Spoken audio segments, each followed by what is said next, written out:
और एक निवेदन आप सबसे करूंगा, जिसके घर में क्लेश ज्यादा मचता हो, बहुत ज्यादा क्लेश मच रहा हो, बहुत ज्यादा झगड़े होते हो, बहुत ज्यादा, तो महाराज शंकर भगवान पर थोड़ा सा चावल एक कटोरी में गला लो, थोड़ा सा चावल गलाओ, गलाकर उसको पीस लो, पीस कर उस चावल में थोड़ा सा चंदन, थोड़ी सी हल्दी डाल लो, उसका उपटन तैयार करो।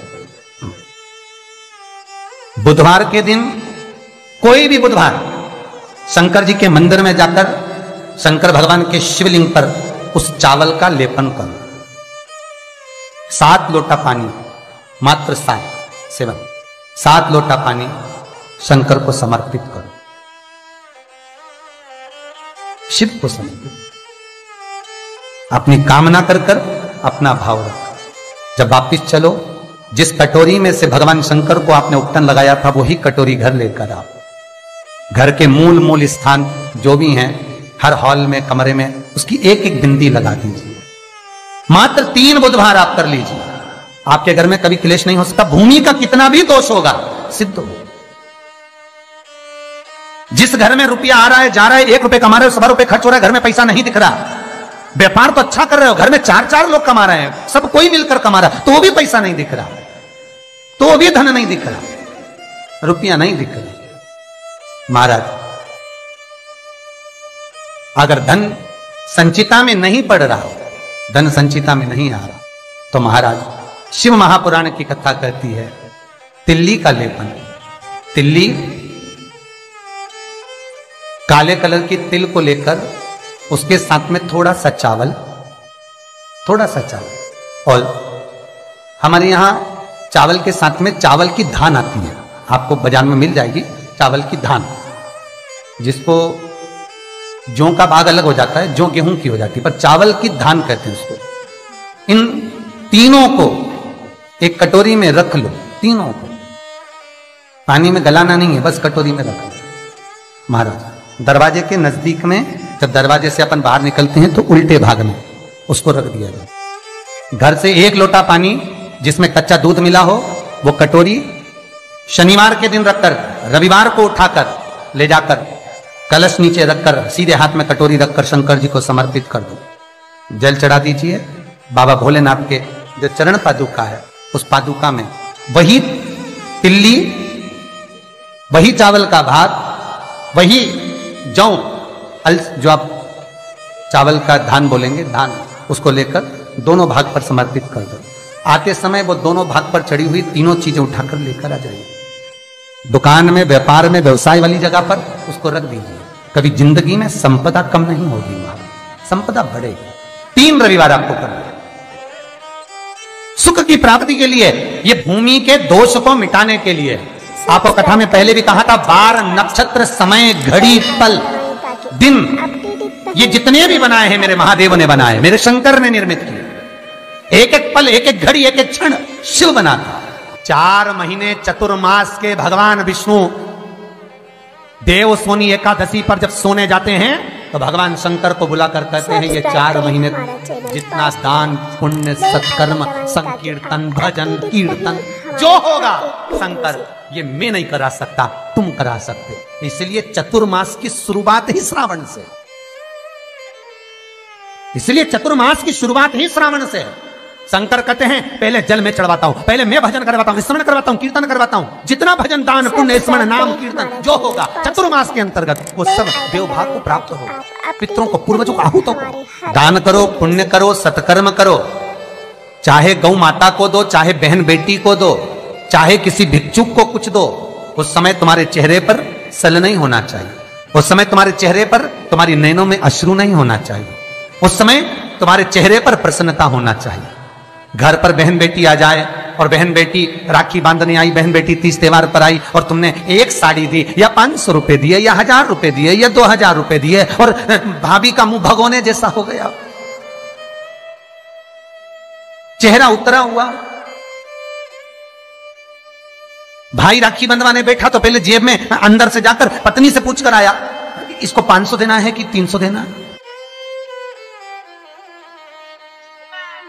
राखी बंधवाने से पहले, पाटे पर बैठने से पहले, आसन पर बैठने से पहले सोफे पर बैठने से पहले जब भाई राखी बंधवाने बैठता है तो पहले अंदर जाकर अपनी धर्मपत्नी से पूछता कितना देना है। क्यों भैया, कमा तू रहा है, ला तू रहा है, तो फिर धर्मपत्नी से क्यों पूछा कि कितना देना है? पत्नी को यह कहना था आज मेरा मन है, बहन साल भर से नहीं आई, कुछ तो लॉकडाउन में 4 महीने से फोन तक पे बात ही बात होती रही, आई नहीं, 1 साल हो गया, मेरा मन कर रहा है आज मेरी बहन को मैं 2000 रुपए दे दूं, साड़ी के भी हो जाएंगे, चूड़ी के भी हो जाएंगे और देना हो जाएगा, आज मेरा मन कर रहा है। तुम्हें बोलना चाहिए, तुम्हें बताना चाहिए। और अगर पत्नी को कहे पति कि तुम 2000 रुपए दे रहे हो तो धर्म पत्नी का फर्ज है, धर्म पत्नी का फर्ज है, क्योंकि तुम भी किसी की बहन हो, तुम भी किसी की बेटी हो, तुम्हारा फर्ज है कि तुम अपने पति को कहो सुनो 2100 दो, मना नहीं है, 500 रुपए अलग से चूड़ी के दे दो, 500 रुपए अलग से बहन बेटी आई है तो गाड़ी का किराया दे दो। ये जब धर्म पत्नी अपने पति को कहेगी, पति के चेहरे पर प्रसन्नता होगी। मुझे उम्मीद है आज आप अपनी ननंद को दे रहे हो तो आप जब अपने मायके जाओगे तो आपकी भी भाभी इतना ही सम्मान देगी। क्यों? एक उंगली जो हम किसी पर उठाते हैं तो ये 3 उंगलियां हमारी ओर जाती है। हम एक के लिए अगर व्यवस्था करते हैं तो कहीं ना कहीं आपकी व्यवस्था भी पूर्णता में हो पाती है। आपकी व्यवस्था, आपका भाव, आपका आनंद, आप किसी के लिए अगर समर्पित हो रहे हो, आप किसी के लिए समर्पण कर रहे हो, आप किसी के लिए अग्रण्य हो रहे हो तो वहां से पूर्णता का अग्रण्य का भाव तुमको भी प्राप्त होगा।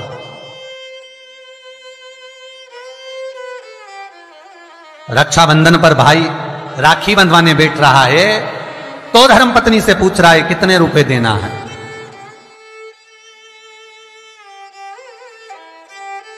प्राण छूटने के बाद भगवान विष्णु लक्ष्मी से पूछे बता इसको नरक भेजू कि स्वर्ग? अरे बोलो तो रे भाई, भगवान विष्णु अगर अपनी पत्नी से राय ले तो, भोलेनाथ देने से पहले पार्वती से राय ले तो, इंद्र कार्य संभालने से पहले इंद्राणी से राय ले तो, ब्रह्मा ब्रह्माणी से राय ले तो नहीं, नहीं। अगर यमराज अपनी धर्मपत्नी दक्षिण से पूछे, ए दक्षिणा तू बता कि ये जो मरा है इसको मैं स्वर्ग भेजूं कि नरक? तो सबसे ज्यादा अगर दक्षिणा देवी बोलेगी तो एक ही बात बोलेगी यमराज की पत्नी, एक काम करिए इसको नरक भेज दो। क्यों? क्योंकि ये कभी दक्षिण मुख कर कोई काम ही नहीं करा। बोलो, दक्षिण मुख करके कौन कार्य करता है? दक्षिण मुख करके कौन पूजन करता है? दक्षिण मुख करके कौन स्मरण करता है? दक्षिण मुख करके कौन सेवा करता है? तो दक्षिणा को तो क्रोध आना चाहिए कि ये कभी मेरी ओर मुंह करके कभी भजन नहीं करा, इसने कभी मेरी ओर मुंह कर मेरे को देखा तक नहीं, कभी मेरी ओर मुख नहीं करा। तो दक्षिणा देवी तो क्रोध में आकर बोल देगी इसको नरक भेज दो। और यमराज जब मृत्यु का दंड देता है, यमराज जब प्राणों को हरता है, अपनी पत्नी से नहीं पूछता, भगवान विष्णु लक्ष्मी से नहीं पूछते कि इसको क्या देना है, ब्रह्मा ब्रह्माणी से नहीं पूछते कि इसको क्या देना है, इंद्र इंद्राणी से नहीं पूछते कि क्या देना है, शंकर पार्वती से नहीं पूछते कि क्या देना है। तब केवल उनकी विचार धारणा, केवल वही देखा जाता है कि उसका भाव कितना, उसके भाव की सिद्धता कितनी।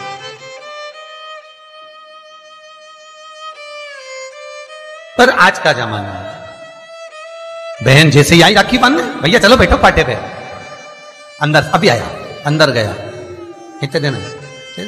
साड़ी रखी है मैंने निकाल दी है, धर्मपत्नी कहती है साड़ी निकाल दी मैंने, ये साड़ी दे देना, और सुनो साड़ी पे बस 500 रुपए रख देना, बहुत है, साड़ी भी तो देना है। और ये तूने जो अपनी ननद के साथ करा, अब तू अपने मायके जा और तेरी भाभी तेरे साथ करे तो तुझे कैसा लगेगा? 3 को देने से कभी नहीं घटता, शिव महापुराण की कथा कहती है। पहला बहन बेटी को देने से, दूसरा गौ माता को देने से, तीसरा संत ब्राह्मण को देने से कभी नहीं घटता महाराज। बढ़ेगा, घटेगा नहीं। बहन बेटी को देने से कभी घटता नहीं है। तुमने जो दिया उसका 4 गुना अगले साल तक तुम्हें प्राप्त हो जाएगा। गौ माता को 1 रोटी दी है, गौ माता के निमित्त से 1 रुपया निकाला है, गौ माता के निमित्त से 1 रुपया भी अगर तुमने दान करा है, पुण्य करा है, उसके निमित्त का अगले वर्ष तक यही तारीख लिख कर रखना, कितना पुण्य प्राप्त होता है, कितना फल प्राप्त होता है, कितनी लक्ष्मी प्राप्त होती है। देने से घटता नहीं है। तीसरा, संत ब्राह्मण को देने से कभी घटता नहीं है। आपने जो दिया उसका 1000 गुना आपको प्राप्त हो जाता है, 1000 गुना। श्री शिवाय नमस्तुभ्यं, श्री सब्सक्राइब करें शिवाय नमस्तुभ्यं दबाएं ताकि आप श्री हमारे शिवाय वीडियो से नमस्तुभ्यं।